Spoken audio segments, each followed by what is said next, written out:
So we have our afternoon session. Thank you for your patience. Let me get my glasses. So we have Nancy McKeever here from the Air Resources Board. And I've known Nancy for a long, long time, since I moved to Sacramento, because she was the primary author on the first energy-aware planning guide, which came out in 1993. God, that was a long time ago. Yeah, I know. That's when I started. It was a junior high project. Yeah. And I was doing the second version, the second volume of that, and so Nancy helped me a lot during that process. And even though she's been a state employee for all that time, she has managed to work on what we think are really interesting and important projects. So in addition to the planning guide, she also did PLACES, which is Planning for Community, Energy, Environmental, and Economic Sustainability at the Energy Commission as well. She's been a good friend of LGC all these years. She now works at the Air Resources Board in the Office of Climate Change, and she was an advisor to us this year and last year on this SEEC forum. So please welcome Nancy McKeever.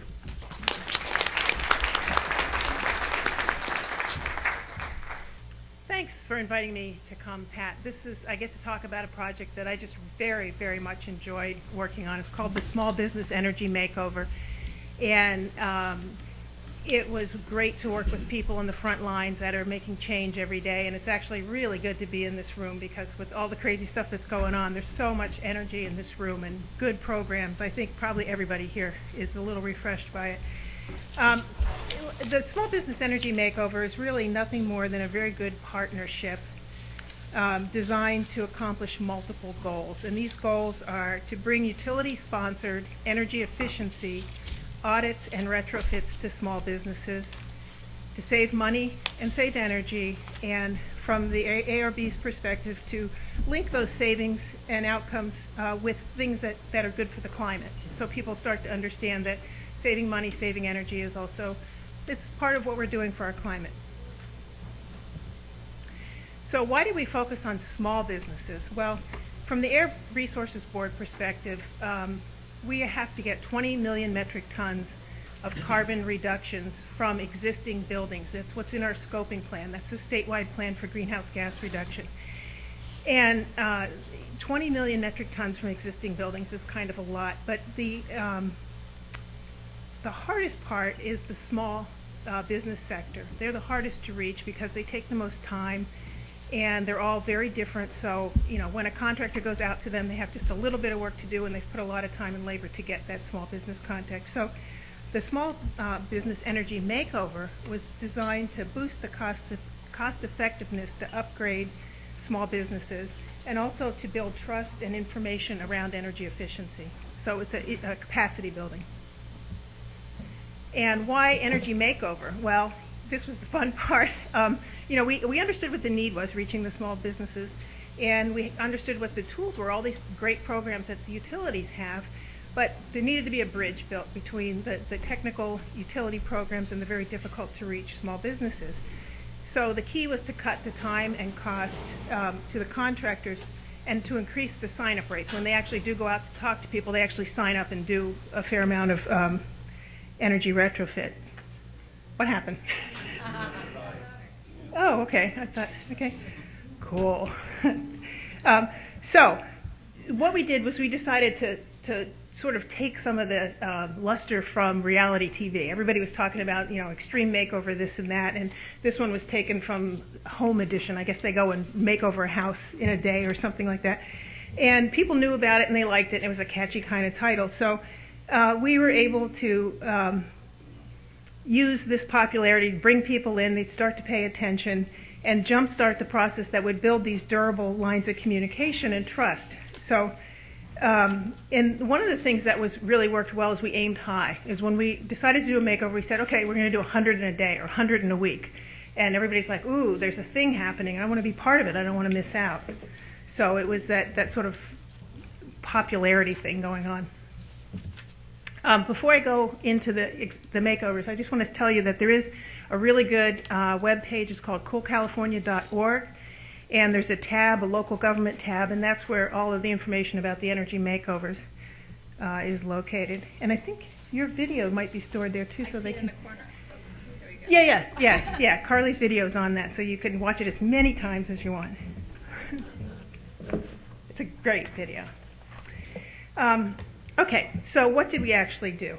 We did 4 makeovers in 2010. Carly will tell you about the SEEC, so I'm not going to talk about that at all. I'll talk briefly about the SMUD, the PG&E, and the SDG&E energy makeovers that we did.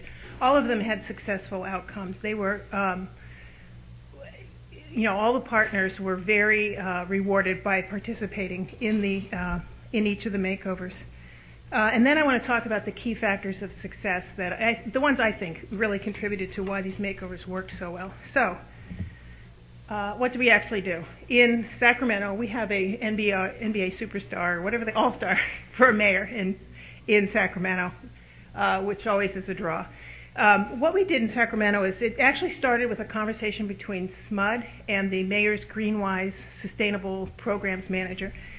We sat and we talked and we decided, yes, this is something we want to try to do, and we decided we wanted to work with business improvement districts. The city of Sacramento has 9, so we decided to survey them to see which one would give us the most successful demonstration, and we picked one, which was actually 2.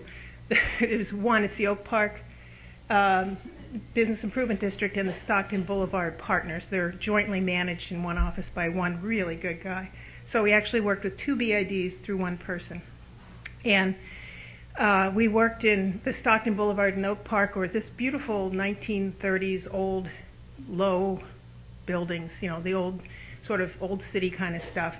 So there was lots of opportunities in these buildings for energy upgrades, and lots of independent, ethnically diverse business owners. It was very rewarding. If you see I don't know if you can tell, the woman in the front and center, the Asian woman, has a Chinese restaurant.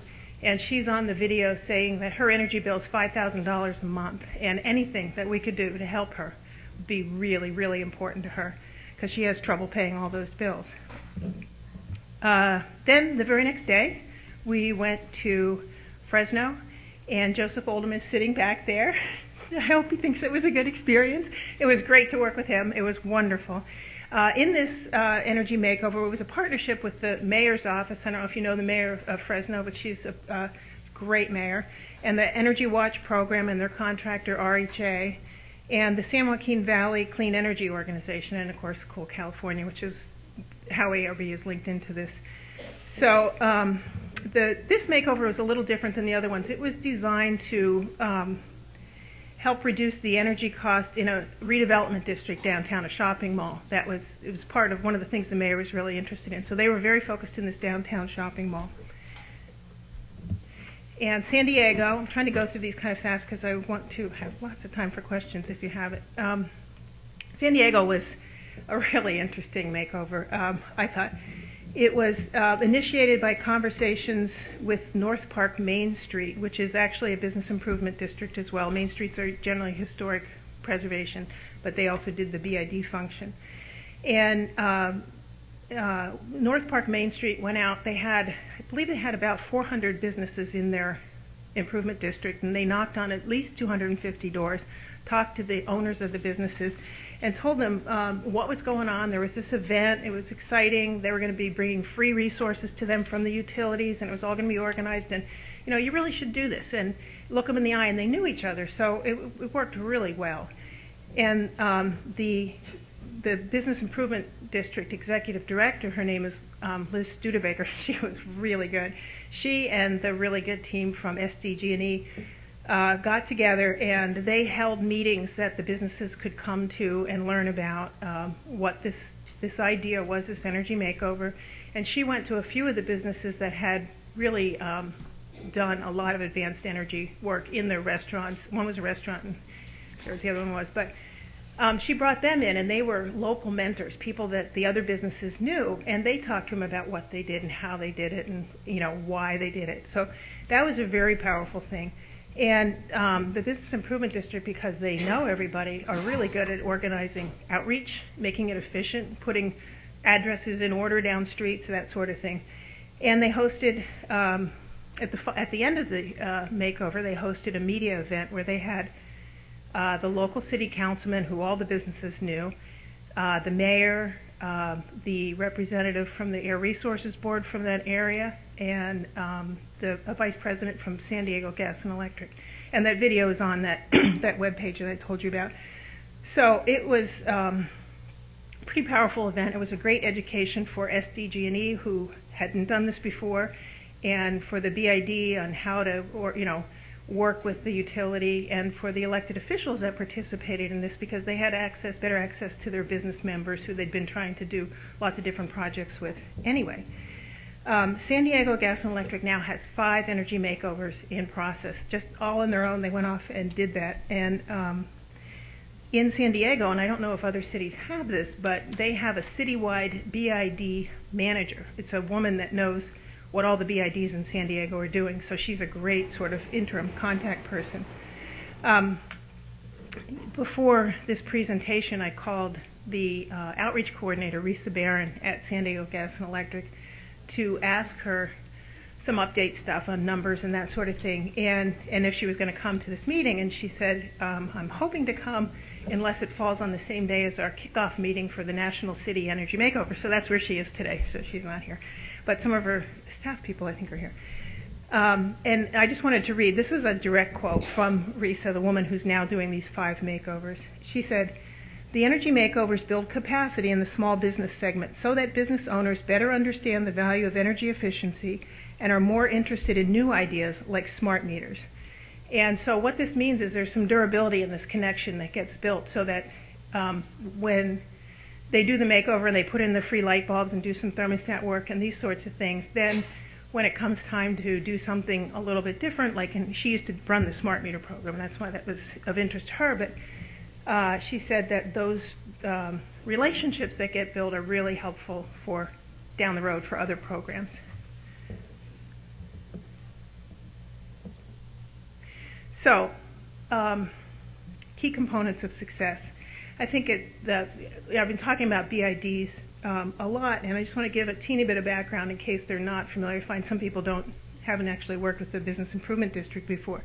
There's about 400 BIDs in the state of California. This map shows about 20 that are in the city of San Diego. And they're established mainly to revitalize downtown districts. And they provide financing for things like parking, lighting, hosting events like farmers markets, that sort of thing, art shows, and economic development. And probably the key to all of this energy makeover stuff is that we found the rapport that the Business Improvement District had with their members was the most important thing to making the whole thing work. And why was that? Well, the trust they had, I don't know that this is true for absolutely every BID, but the ones that we worked with, it was certainly true.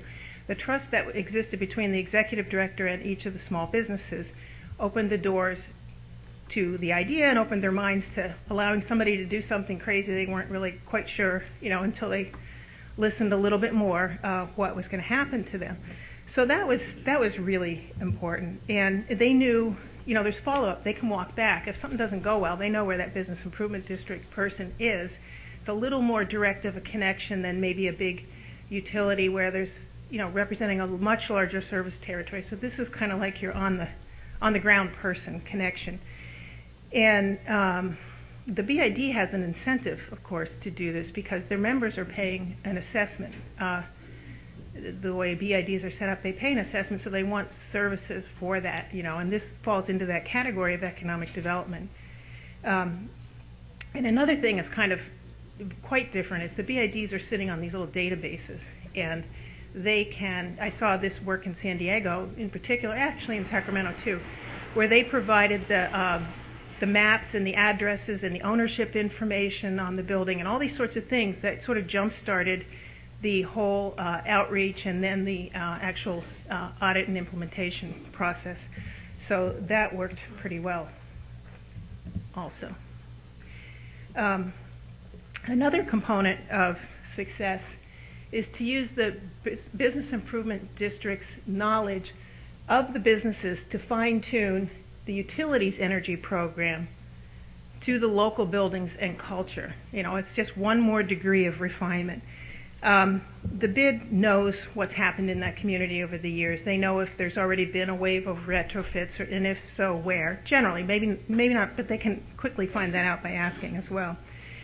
And by fine-tuning, I mean things like linking the small business energy outreach or energy makeover with existing community programs like the farmers market that the BID runs, and they have a stand there and they have information and hand it out, and finding the mentors and knowing the best ways to communicate. Like, should this be Main Street's going green, or should it be 100 in a day, or should it be in another language, or should, whatever, that sort of thing. And finally, it was really important to actively involve the local elected officials. And they added oomph to the whole event. People were more likely to, catch your attention, want to participate. Very often it fit into what the elected officials were trying to do anyway in these business districts. So it gave them reason to participate. But most of all, it brought, by bringing the elected officials in and giving them a role, it linked the city-county governments with the business improvement district executive directors with the utility. So you had three parties in the partnership. And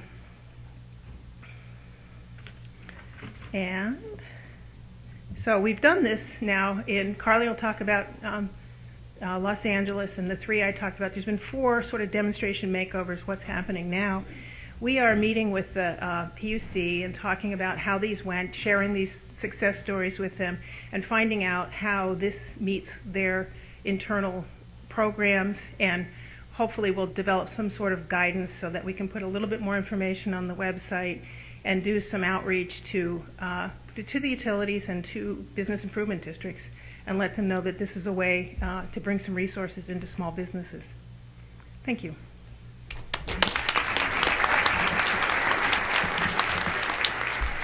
Okay, so Carly Katona is a Deputy for Sustainability for Los Angeles County Supervisor Mark Ridley Thomas. She provides policy and programmatic support on environmental issues and serves as the office's primary liaison to the Departments of Regional Planning, Public Works, Parks and Recreation, Beaches and Harbors, and Public Libraries.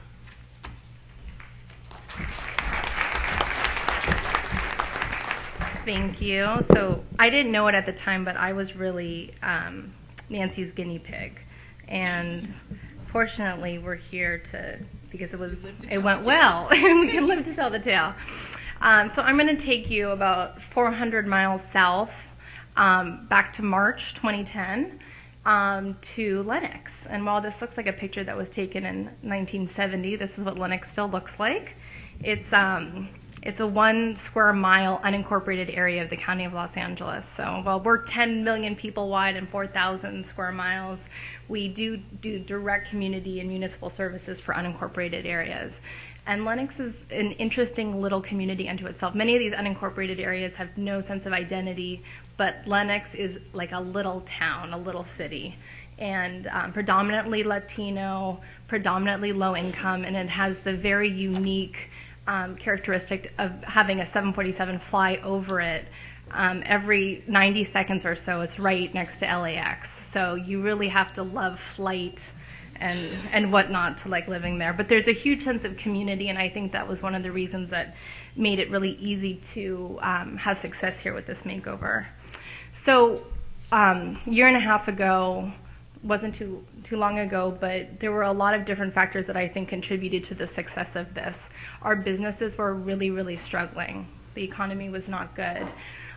There was also a lot of grassroots momentum to oppose AB 32 and some of the stuff that was happening in Sacramento, and there was outreach going to minority chambers of commerce saying, don't let these folks in Sacramento interfere with your business.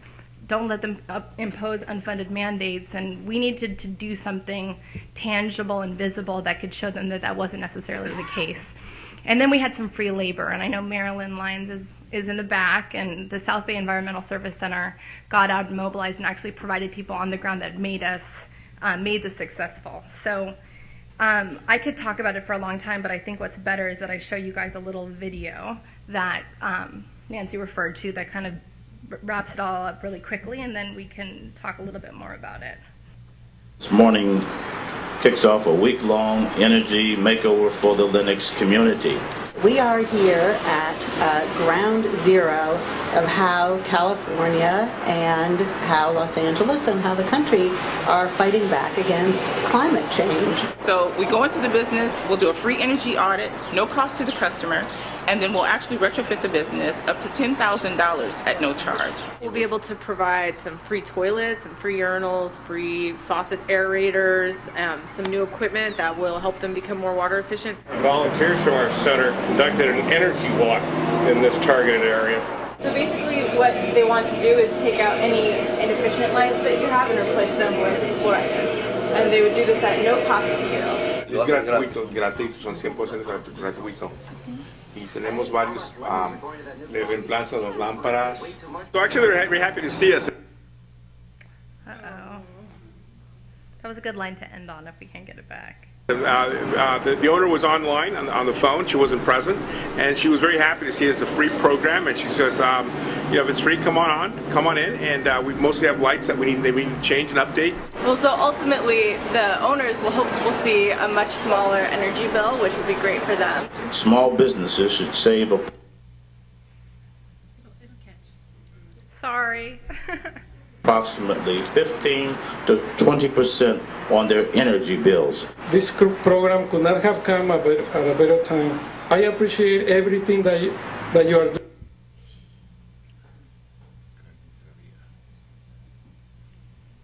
I can just stop it there. Doing to help us save on energy, as well as educating us on sometimes very simple ways to save. Once again, I would like to thank Supervisor Mike Riddle-Thomas for helping the small businesses in Lenox. God bless you. Now it's your time to give instructions so we can see how the work actually begins. How about that?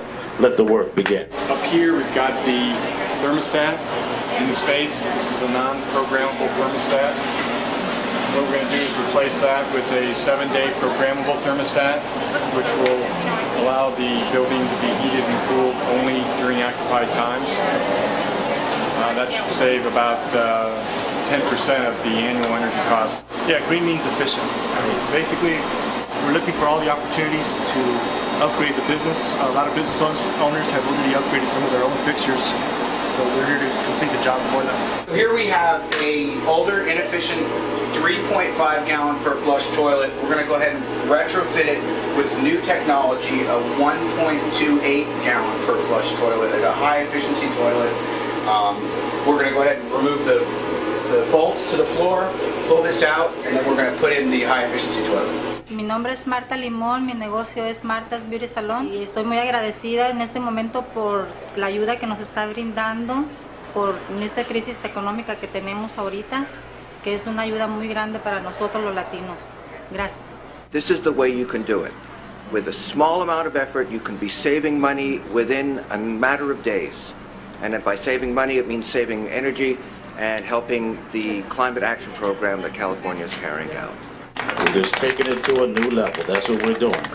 The Lenox Energy Makeover is an effort to make our local businesses and homes more efficient and to raise the bottom line. It is an effort to drive good, green, and local jobs you can't simply outsource. It's an effort to drive all of small business communities to a cleaner and more efficient economy. And I'd like to thank all of the partners here. You see them here who are a part of this, the mayor, the chair of CARB, Dave Ford, Gloria Gray, Shad Razay, as well as Luis Perez. All of them are partners, and I want us to give a big round of applause to the partners in this pursuit because they are helping us make it happen. So, I don't want to be redundant to what Nancy said, but I think that there are some important notes to just keep on emphasizing. We're at a time where we don't need to sell this to folks. People want the 20% energy savings, and so we really need to make sure that we take advantage of an apt audience. it's important. We didn't have a BID. I think that that is a great model to work with, but it can be done if you have a champion and if you have an organization that knows how to work with the community, will go door to door. It's, you know, we have some great SE folks in the audience, but I think that it's a different thing when you have someone wearing a green t-shirt coming in and able to speak Spanish and being able to say, look, you can save a couple dollars here versus someone in a uniform that they might be intimidated by. So having that sort of grassroots connection is really, really important. They didn't have to pay anything. I mean, this is, there was no, people didn't trust us at the beginning, but we really didn't say, oh, look, as long as you put $100 down or $1,000 down, it was completely free for all those that participated.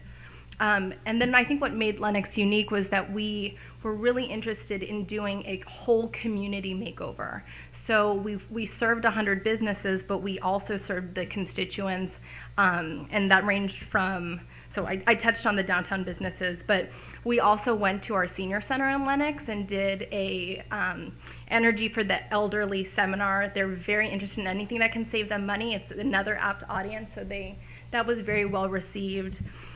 We went to the high school, to the elementary school in Lennox. We served 500 students. So we're trying to saturate this message from all different angles. So we taught them about what electricity is. We handed out light bulbs and just little things to get the conversation started at all levels. And then we did an Energy 101, and it was actually the South Bay Environmental Service Center that went out and did their song and dance and really got people to understand what the agenda and the idea was. And it's funny timing, because tonight we're going back to Lennox with the South Bay Environmental Service Center to pitch Energy Upgrade California. So the work in Lennox continues. And then what we also did is we put our money where our mouth was. And we committed to retrofitting Lennox Park, which is the small community park in the area. And we did mostly lighting because everything else was really already there, but it was about a $10,000 investment and reduced our utility bills at the park about 20%. And I just show a picture. This is actually one of the oldest libraries in the county system. And we are in the process of beginning construction to make this a LEED Silver building too. So it's all part of showing that this can happen at the business level, it can happen at the homeowner level, and it can happen with municipal services as well. So just a couple outcomes. This is actually a mural at Lennox Park, which I just thought was so suiting for the context of the conversation. But we're trying to create an apt audience here amongst these stakeholders so that this is not foreign news, that something green, sustainability is something that they can connect with, that they can take advantage of, that they can benefit from. And as I said before, it really did create a benefit for them. But we're creating kind of a momentum for additional services that the county can provide and work with our community stakeholders to better serve the community. And just a couple points on what's next and what we're focusing on now. One-stop environmental service centers. So oftentimes as government employees, we don't feel that our constituents and our businesses really understand what we're focused on and what we're working on. And one thing that we're doing in the county is creating brick and mortar one-stop shops where we're showcasing all of our energy efficiency, renewable energy, water conservation, recycling, public transportation, all these types of services in one place and on a website, greenlacounty.com. Energy Upgrade California, I was so excited that in your folder, that's the first thing you see on your left side, but we put a lot of our federal energy block grant funds and various other funding sources into really getting the word out about residential retrofits. And lastly, while I was invigorated by the conversations about PACE in the previous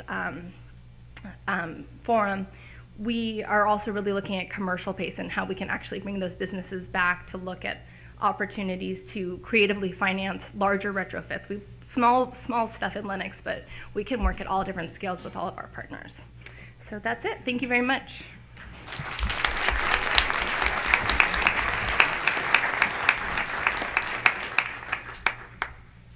We heard, actually yesterday in some of the partners meetings, I heard about even mayors and so forth of small towns going out with the people who are doing to the small businesses, doing the same kind of outreach that you guys are doing there. Because again, it's hard for, in some cases they were very poor, Hispanic, not really trusting of somebody with a uniform coming onto their door and asking them to come in and do something in their house. So, but that was a really it was a very positive thing we heard from the little town of San Joaquin. Susan. For the Lennox example, I just wondered that it was totally free is fantastic. What was the average cost for each business? So in terms of how much, I assume that the water company put in a certain amount and the power, and how did that work? So there was no cost at all to the businesses. Edison was willing to put up to $10,000 into each business. And we estimate that it ended up being about a $150,000 investment for Edison. So not everyone took advantage or needed all of the different improvements that were available, but we worked through their direct install program. So the other piece is that you don't need to make this up. You have to look at the assets that your utility company has that's already in process and just leverage the existing resources. Don't reinvent the wheel. So that was $150,000 on top of the existing programs, or was it from the existing programs? I think $150,000 was the equivalent of direct install value. Okay, great. Another question? Those are easy. Okay, if not, then we'll go on and I'll introduce Rick. His new partner is in marketing, and he's the executive director of the nonprofit High Sierra Energy Foundation in Mammoth Lakes.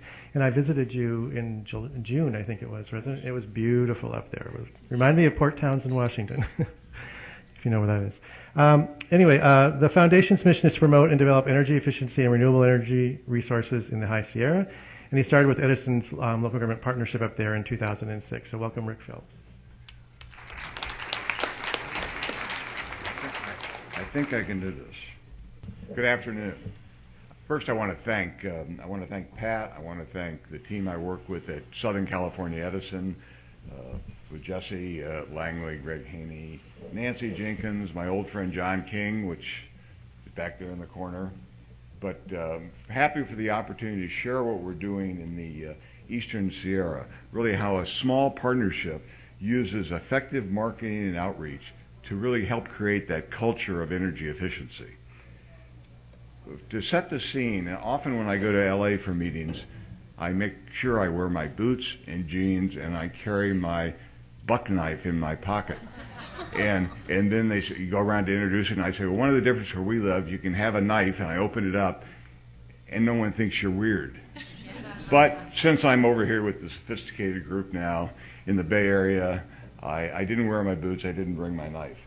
But the Eastern Sierra Energy Initiative serves Inyo and Mono counties, the city of Bishop, and the town of Mammoth Lakes. That land area, I said yesterday, is bigger than 6 states. Actually, I went back to the statistical abstract last night. It's bigger than 9 states. Someone had asked me, which states? Connecticut, Delaware, Hawaii, Maryland, Massachusetts, New Hampshire, New Jersey, Rhode Island, and Vermont. We are 13,358 square miles. We are 50 miles east of Fresno. You go through Yosemite Park. Unfortunately, you can't get there. In the winter and in the summer, it's a 6 or 7 hour drive. Our population in those 2 counties is about 33,000. So do the math on population density. It's interesting. But it is an incredible place to live, work, play, and market, which is what I'm going to talk about today. Now, pictures and music bring it all together, and one of our local broadcast partners, media providers, KSRW Sierra Wave, helped me put this together. It'll set the scene. You'll see where we live, the kind of things we're doing with print, TV, radio, and web in terms of outreach and advertising. And then I think the lessons to partnerships large and small I'll address at the end of this and go through some important things we've learned that I think have a lot of adaptability just beyond our small little area. So this is where everything supposedly should play.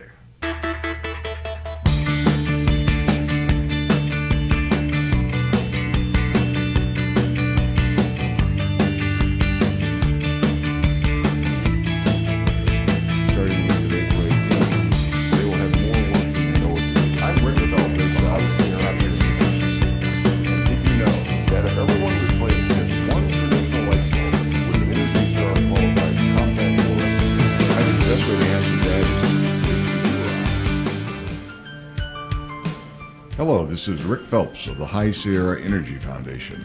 And did you know? Take a shower instead of a bath. The average bath uses twice as much water as a 5-minute shower.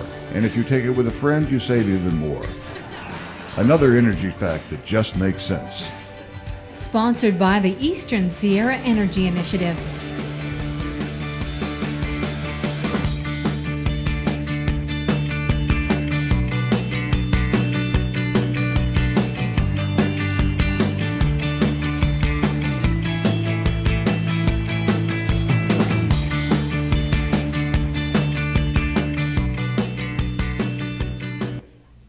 Now, the ad on the water actually was an outtake when I was recording them, and they dug it up for this and they put it in the first draft, and I said, well, let's keep it.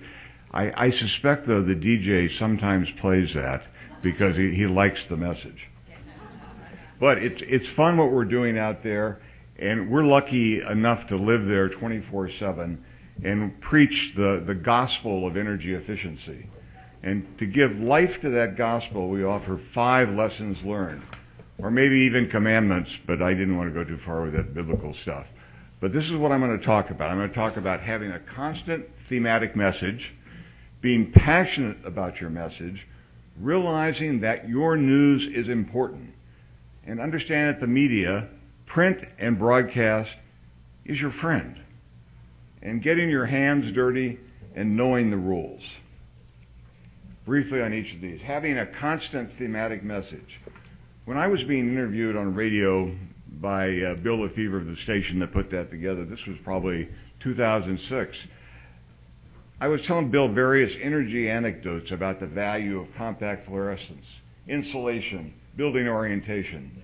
Pretty dull stuff to the listening audience, but simple, compelling messages.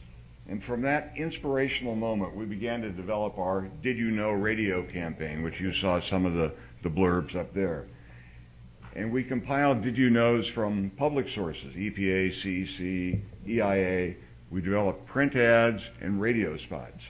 We wrote our own scripts, and since I had the face for radio, I provided the talent. SCE had to approve the copy, but that was a fairly quick process, only a few patience-provoking moments. And the amazing thing is that we have used the same 30 or so Did You Knows for 5 years, print and on the radio and on the website. We've been on the radio up to 40 times a month, one of the local papers every week. And I still get comments from people that they liked our new ad. Amazing, but it shows you that you have to keep repeating that message. It's very hard to get it across. You have to be out there repeating repetitions. And we obviously have an advantage. We live in a small media market, so we can do all this for a media budget of less than $20,000 a year, which obviously we know in all of your markets it would cost much more than that to have that type of exposure. And so we've made a big impact. But what I wanted to try to bring to you today is what you can do if your message is clear and related to everything you say or do with the local media. In effect, our media campaign is a brand. We want to brand the partnership with energy efficiency, prudent investment, and we want to keep that message going. We don't want to change it. We don't want to fine-tune it. We want to have the same message whenever you are talking to the media, talking to the councils, boards of supervisors, constancy. And what we're doing is no different than branding at McDonald's or Home Depot, Apple, Microsoft. It's repetition. We want people to identify with our message. And this is one of the things, if we look at Flex Your Power, Engage 360, I hope that we collectively can invest enough in that brand that people know what it is and don't say it doesn't work, so we got to change brands. Being passionate about your message, something that I don't have a problem being, but you can't sell a product you don't believe in. All of us believe in energy efficiency, but it's hard to get excited about it. You can't see it, hold it in your hands. You can't have a photo op with an elected official. What do you look at, save kilowatt hours? Trying to convince others it's the first step in designing a solar project seems pretty dull.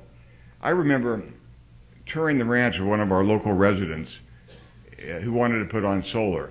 And I was explaining things to him and walking through his house, and in his garage he has two 50 or 60 something refrigerators, great big old things. And I said, you know, you can save a lot of money just replacing those. And his response was, well, I can't do that. What if I killed something? And that hunter, and we'll call him that, he wanted his solar and couldn't get excited about efficiency. So how do you get passionate about efficiency? And how do you make the media get excited about energy efficiency? The same way we teach our children. Now, some of you don't have children yet. Some of you could be my children. But we do it through stories, like stories about the hunter's freezers.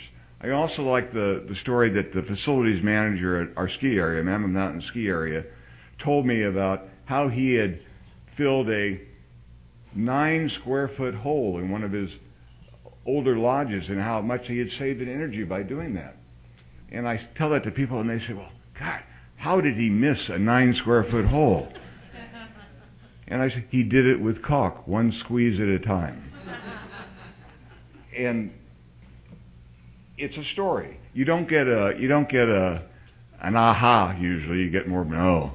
But it starts to get that culture idea into people's memory, that it's about the change we have to do. And the media will pick up on your excitement because it's obvious you believe, and it's not just bureaucratic technology speak. That excitement is an important part. And your news is important, my third point. What we all do is really important. We save energy, we save money, we take bad stuff out of the air, and the totals are in the millions and the billions and can help shape our economy and environment for years to come. Now, tell me why retrofits of lighting in small business isn't really much of a story, building on what my colleague said before. It's an exciting story and it's an exciting message. We're at the cutting edge of this movement. We shouldn't forget that. We should be excited. And our goals are overwhelmingly important. If you can get the media to understand that message, every story or news release you have is newsworthy. Don't sell yourself short. I'll say that again. You might want to remember, though, to be evangelical and not political. And people, particularly this crowd, may look at me funny, but always remember that for every person that loves Al Gore, there's somebody that hates Al Gore. And that was, just numbers. So we always want the tent to be as big as we can, and we want to stay out of the politics. Sometimes I even say our job is save money, save energy, take crap out of the air, and we'll leave everything else to people in a higher pay grade. And we've been successful with that. And the media, and I was talking this morning to some people in the media partnerships about how the media is often aggressive. They don't seem to be your friend. Well, they seem adversarial, but I think we make the mistake for thinking curt questions are hostility. In fact, all the media wants to do have a clear answer. That's what they want. And a few quick guidelines for the care and feeding of the media I will share with you. First, prepare a written statement for yourself, or if you have a release, work off of that. Second, answer only the questions asked if it's on topic. If it's not on topic, don't even address it. Assuming, here's an example of how a good thing can become a bad thing. Assume you're asked about a direct install program.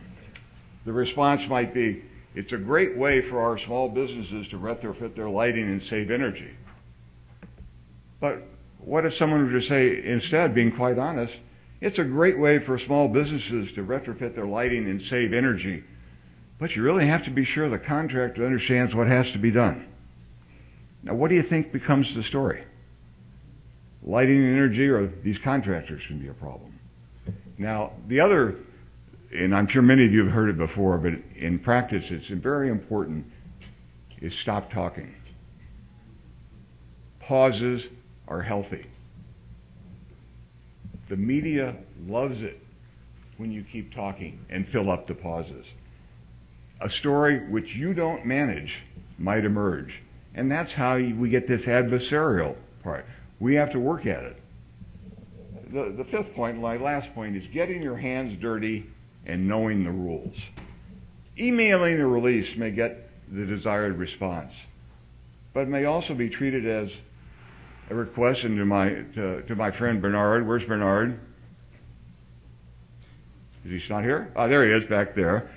Apologies to Nigerian bankers, but your email may get treated like one from a Nigerian banker.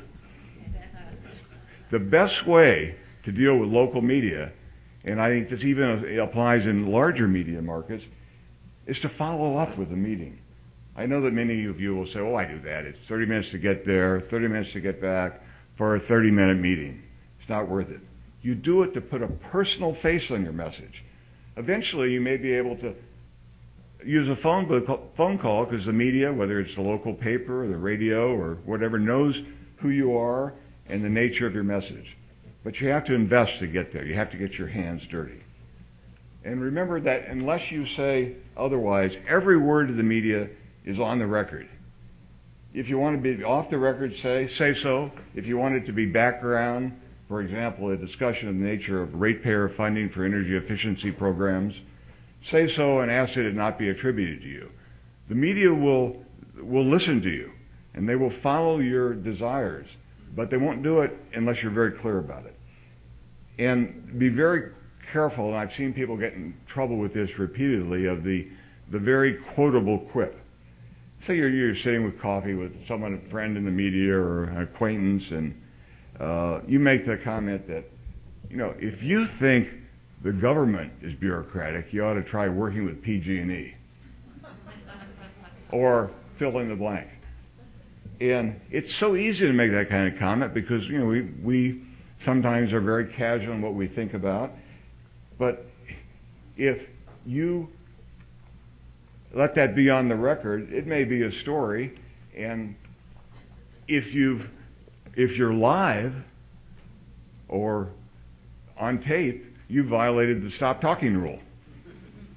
So those are the 5 lessons learned from our area where we have 4 100ths of a person per acre. It's not a lot of people. But our message, again, constant thematic message, being passionate about your message, realizing your news is important, and understand the media is your friend, and get out there, get your hands dirty. I know Courtney probably does because she talks as much as I do, but it's important to make it work. Now, one thing we did, though, for coming to this meeting, we felt we had to develop a very topic-specific did you know ad. And I want to play that for you now, and it ends with a thank you, and I'm very honored to be able to give this presentation. Hi, this is Rick Phelps of the High Sierra Energy Foundation. And did you know that the Eastern Sierra is a great place to hike, ski, fish, climb, and enjoy our wonderful California landscape? And spend your money in our stores and restaurants. Have fun. Thank you very much, and we'll see you soon in the Eastern Sierra. Right, thanks, Rick. And actually, I stand back here now. Actually, as I said, I was up there in June, and it's really, really beautiful in June. I don't know if I'd like it in the winter. People go up there to go skiing, but I'm from Michigan, so I liked it when there's not so much snow. But it was really, really beautiful up there. Are there any questions for Rick?